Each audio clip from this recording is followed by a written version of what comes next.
Today we're going to talk about fasting.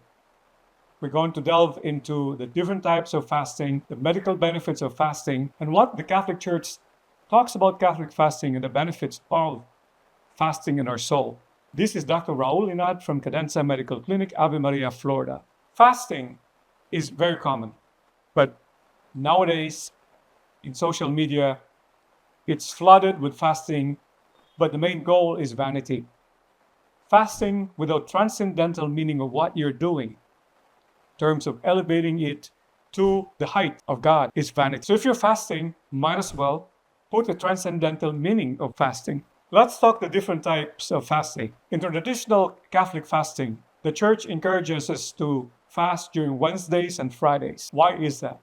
On Wednesday, Holy Wednesday, Judas betrayed Jesus. It is the most painful part of Jesus. Like for anyone, if you're betrayed by somebody, we have to compensate that, honor the pain of Jesus. Friday, of course, is the death of Jesus. That's why we fast on Wednesdays and Fridays. And even limit it to eating bread and water alone for the whole day. Fridays, of course, on Lent, is abstinence from meat. In the olden church, Ember Days and Vigils is preceded by fasting.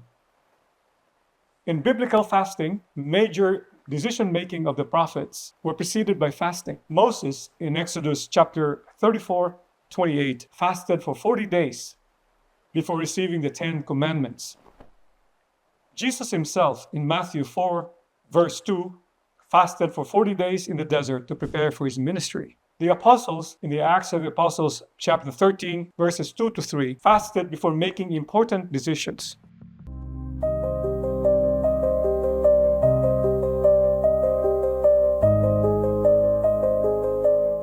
What are the medical benefits of secular fasting? Intermittent fasting, 16-hour fasting with 8-hour window of feeding on a 24-hour fasting cycles, is beneficial. Water fasting, for example, going without food for extended periods, can also benefit the same way as fasting. I've tried it myself doing 24-hour fasting. I felt like closer to Jesus for the first time.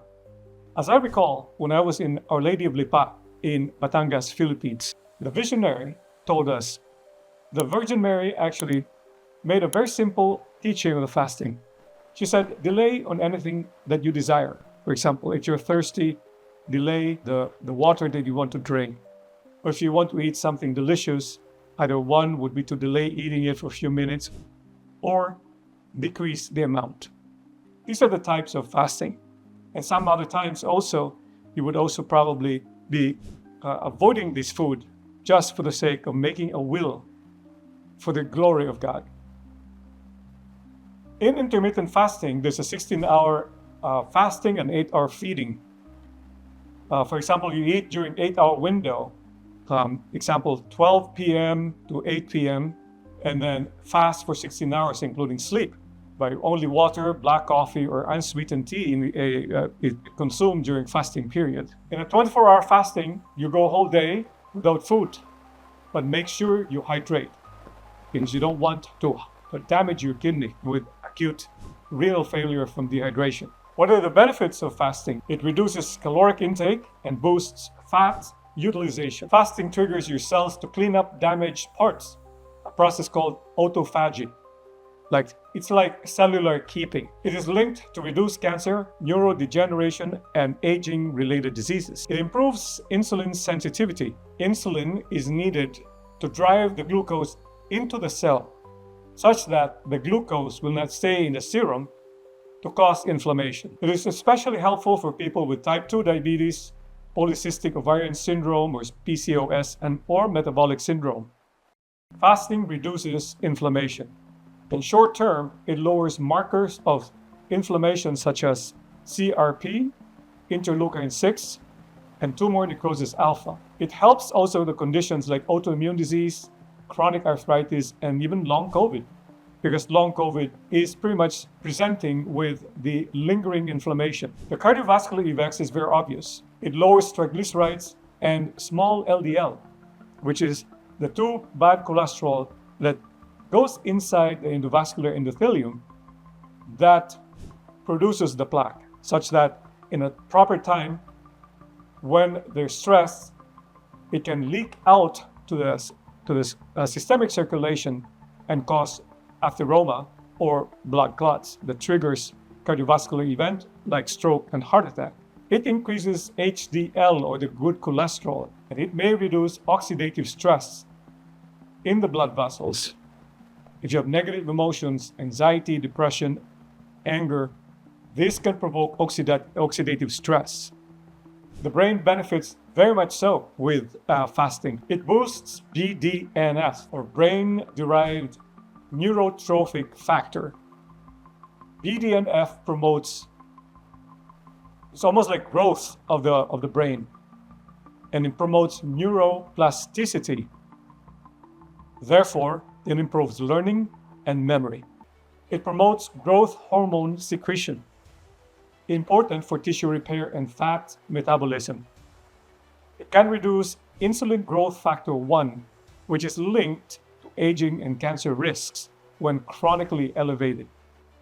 It might extend lifespan in animal models by mimicking the effects of caloric restriction. Weight loss and fat burning is also an evident effect or benefit of fasting. It promotes visceral fat loss. Say, for example, if you want to lose the visceral fat, fast, exercise while fasting, meaning do not eat before exercising. Well, it makes sense.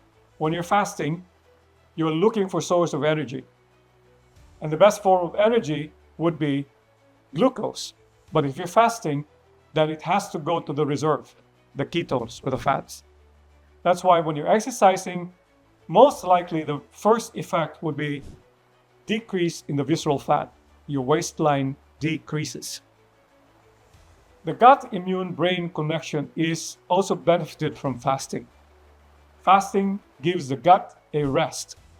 It heals what you call leaky gut and improves the microbiota. In fasting, it has been proven that certain types of good bacteria predominates and promotes proper functioning of the metabolism, meaning you are metabolizing your food properly and absorbing your micronutrients at the cellular level in the jejunum, which is the second part of the intestine, where micronutrients are absorbed. It improves, as again, the gut integrity. It reduces leaky gut. Take, for example, autoimmune disease, for example, the Hashimoto's. When you have leaky gut, there is entry of other proteins that's foreign to the lymphocytes. When it's leaking, it allows entry of some bacteria, for example, Yersinia. Well, Yersinia has a molecular mimicry with the thyroid tissue.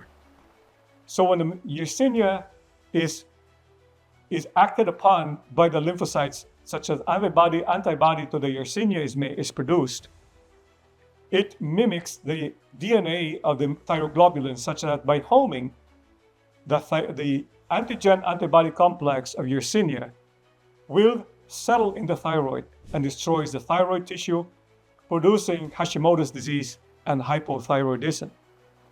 So when you're fasting, it might improve the gut health. Conditions being studied for intermittent fasting or even for long fasting are obviously type 2 diabetes, obesity, dyslipidemia, autoimmune diseases like rheumatoid arthritis, celiac, Hashimoto's, multiple sclerosis, and psoriasis. Be careful not to confuse fasting with starvation, because starvation will promote weight loss, but it's a stress to the body. It can promote cortisol level. That's why starvation can actually promote visceral fat accumulation because of accumulation of inflammatory visceral fat.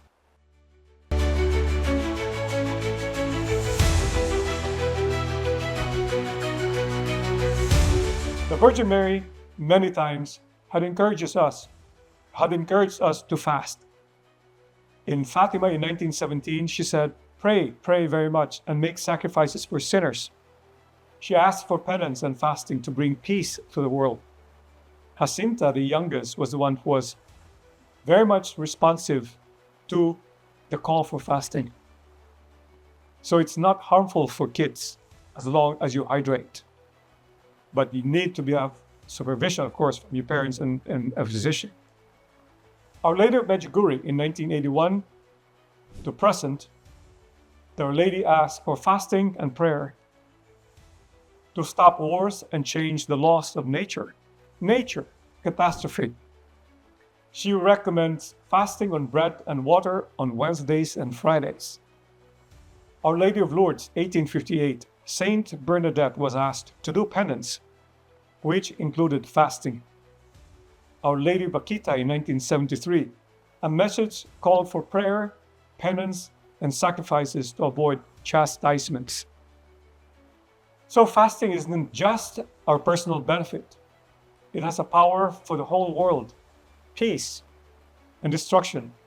Our Lady repeatedly asks to fast because it can bring about conversion, peace, and healing. So if you fast, might as well elevate your fasting to the transcendental level, so you'll be united in the heavens, the cause for the heavens.